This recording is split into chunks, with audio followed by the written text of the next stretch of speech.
So Poison Ivy, the secret society, has absolutely nothing to do with any of the Poison Ivy films. Oh. Also, the society is just not a secret.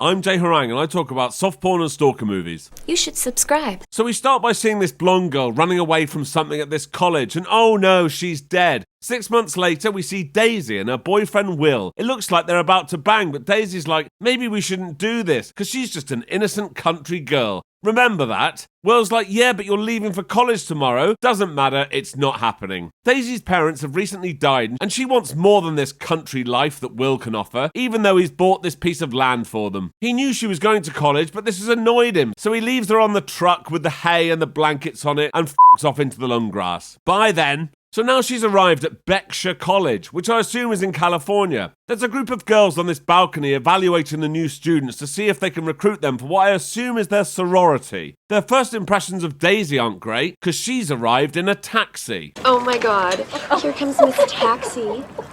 They think it's really funny that Daisy sold her dead parents' house but still has to work her way through college. So yeah, we're supposed to hate these people. And oh no, one of her bags is opened and all her stuff's fallen out. But who's come to help? Side note, why would anyone do this? I appreciate he's trying to help, but you don't start rifling through other people's stuff. Anyway. Blake is a ridiculous character, but more on that later. It doesn't look like the leader of the balcony girls is too happy about Daisy and Blake getting to know each other either. On their way up to the dorm, Daisy sees a little shrine to Alexis Baldwin. That's the girl who we saw getting killed 6 months ago. Oh my god, what happened? She was a student here. Last semester she fell. I beg to differ. Here's Magenta, Daisy's alternative roommate. They're both political science majors.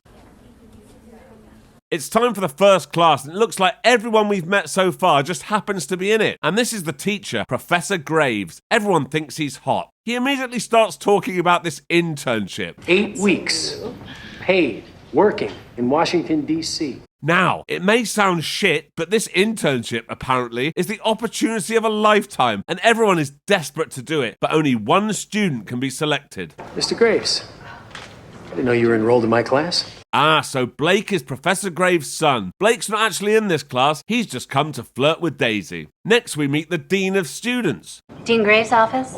Yes. Okay. Yes, you heard correctly, Dean Graves. Daisy's job while she's in college is to work for Dean Graves. Dean Graves is Professor Graves' wife and Blake's mum. Oh, I see. Blake lives at home with his parents, and when he gets back from college, this girl has shown up. This is Azalea, known as Leah. She needs that internship, and Blake's dad chooses who gets it. Traditionally, the internship is granted to the head of the Ivies, and Leah is head of the Ivies. If you're wondering what that is, it's a secret that nobody knows about, but we'll come on to that later. So after they bang, Blake explains to Leah that Daisy is the current favourite for the internship. Leah thinks she can fix that by bringing Daisy into the Ivies. She also wants her grades changed, and Blake's like, yeah, I'll sort that out, but next time we bang, it's me, you, and one of your mates. Boys will be boys. Leah's like, yeah, deal. So next we see the Ivies in their secret meeting place, which is a basement. They're nominating girls to recruit this year. They were only going to propose 2 girls, but now there's 3 because Leah has added Daisy. So next morning, Daisy's been given this cell phone. Magenta sees it and she's like, oh, that looks like it's from the Ivies. Daisy's like, who? And Magenta's like, oh, they're just a secret society that everyone knows about. And they do. This is the worst secret society ever, but more on that later. So Daisy gets a message on her phone and goes to meet Leah, who tells her she needs to join the Ivies or she's going to be poor for the rest of her life. Daisy's like, nah, I'll be alright, but Leah tells her to think about it. At the Graves house, Blake and his dad are talking before the mum comes in and makes an announcement. Alexis Baldwin's death has been ruled an accident. Maybe now we can all find some closure. Yeah, whatever. Not interested. Anyway, Blake and Daisy are on a date now, and Blake is tactlessly complaining about his parents to a recent orphan. Why do you like me, Blake? All the girls on campus, and you're with me, the farm girl. Okay, so this also makes no sense. It seems that we just need to accept that Blake is the coolest guy in school, even though he doesn't seem to have any friends. He lives with his parents, and he looks like he's wearing an old woman's wig. Maybe it's his cool car. Maybe it's the way he wears a t-shirt over a shirt. Or maybe it's his family connections to the dean and the professor. Who knows? All you need to remember is that he's hot property. Uh-huh. Blake's like, well, you're not like the other girls, and then they bang. This seems pretty quick work considering she refused to have sex with her long-term boyfriend Will from home, who bought land for them to live on. Oh, and someone's recording them with a secret camera. Oh dear. When Blake wakes up, he sees Daisy's cell phone she got from the Ivies, the secret society that nobody knows about apart from Blake apparently and Magenta. Blake tells his mum, who also knows about the Ivies, that Daisy's joined them, so she tells him not to see her anymore. When Daisy wakes up, he's gone. He's not answering his phone, so Daisy assumes she's been the victim of a pump and dump. But things get worse. There's a problem with your tuition installments. Apparently there's been a glitch, and if it's not sorted, she'll have to drop out and reapply next year. She calls Blake, but he doesn't answer, and she sees him in his car with some other girl. Then she gets a message summoning her to the basement where she agrees to become a secret member of the secret society that nobody knows about. Outside this room, we are not even a rumor. Psychiatrists have a word for something like this. Delusional. Yeah, see, they keep trying to tell us this, but everyone we've met so far knows who all the members are. So anyway, Daisy gets this Ivy tattoo on her lower back that's about as discreet as the society itself. The next morning, she gets this letter, and just in case you can't read it... They approved my loan? Thanks. After class, the Ivies decide that Daisy needs some new clothes. You're an Ivy girl now. You need to dress like it. This other girl is Donna, by the way. She exists purely to benefit Leah. She seems to have dedicated her life to making sure Leah gets this life-changing internship and have no aspirations of her own. Before they go shopping, Leah hangs back and basically tells Professor Graves that he can have sex with her if she gets the internship. But he's like, don't be silly. Then we get this montage where Daisy is getting a makeover. We're supposed to think she looks totally different, but she doesn't. She looks exactly the same. True. While Daisy and the Ivies are having lunch, people are walking past and noticing how hot she is. Blonde's hot. And here's Blake. Wow. You look different. No, she really doesn't. He's trying to talk to Daisy, but her friend starts shouting from the table, and this really is crap. Don't listen to his BS. Brilliant. So Daisy does not listen to his BS and tells him to fuck off. When Daisy gets back to her room, Magenta's like, ugh, you've become just like one of them, whereas I am an individual with a style that's mine and nobody else's. Oh, and by the way, Daisy, remember that girl Alexis Baldwin who died? Yeah? Well, she was my roommate before you. She joined the Ivies and they killed her.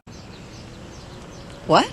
Did you not want to say anything about that earlier? Apparently not. Magenta's like, oh yeah, and by the way, Will called. So Daisy calls Will, and we see him in the same field he was in earlier. It's the only place we ever see Will. Oh, and now they've put him next to a tractor and given him a straw hat, just to really emphasize the contrast between Will's country life and Daisy's big city secret society existence. He's like, how are you getting on? And she's like, yeah, good. I've actually joined a secret society. Can you let everyone at home know? Thanks. She doesn't actually say that, but she may as well have done. Everyone knows. She turns up for work at Dean Graves' office, and her PA is also taken aback by Daisy's new look.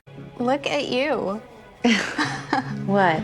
Nothing, she looks exactly the same. Anyway, Dean Graves tells Daisy that she's been awarded a full scholarship. I wonder how that got sorted out. Next, we see Leah and her minion Donna turn up at Blake's house. Leah's like, have you got your mum's passwords for the computer yet? I need to change my grade so I can get this internship. He gives her the passwords, but they don't work, so it's time for plan B, which apparently is releasing a video online of Blake and Daisy having sex. What this achieves, I have no idea. But now Daisy is angry with Blake, who she assumes recorded and posted it. So looks like they plan to set fire to his car in the middle of town. And here they come with jerry cans full of petrol. All dressed up for the occasion, I see. I can't. Blake doesn't deserve this.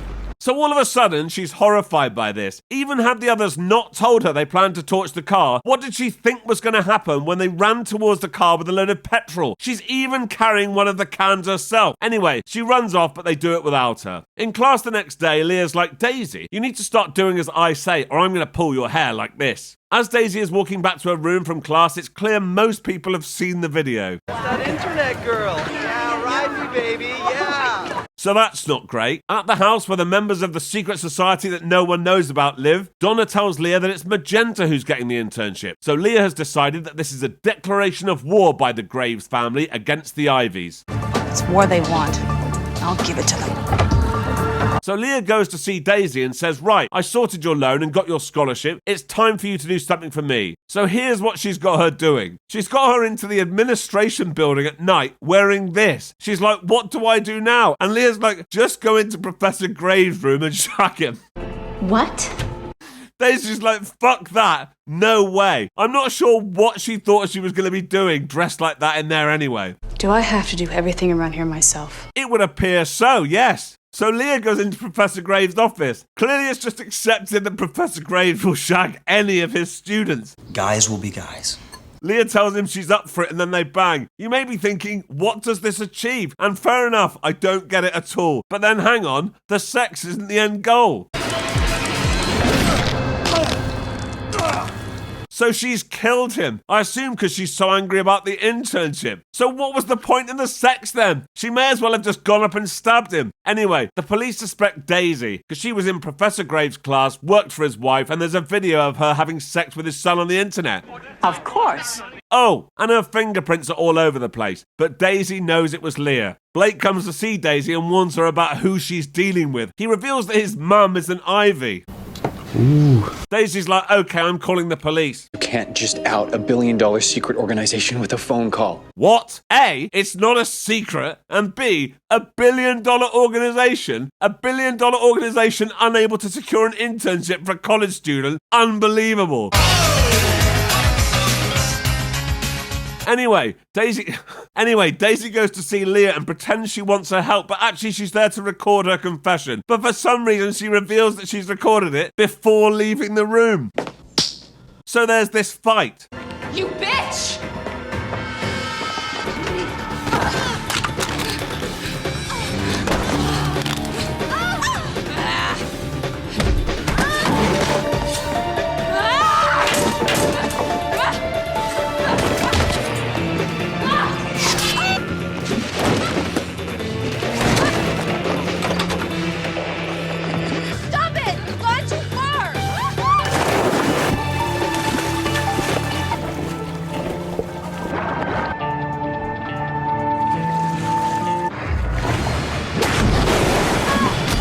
Somehow the tape still works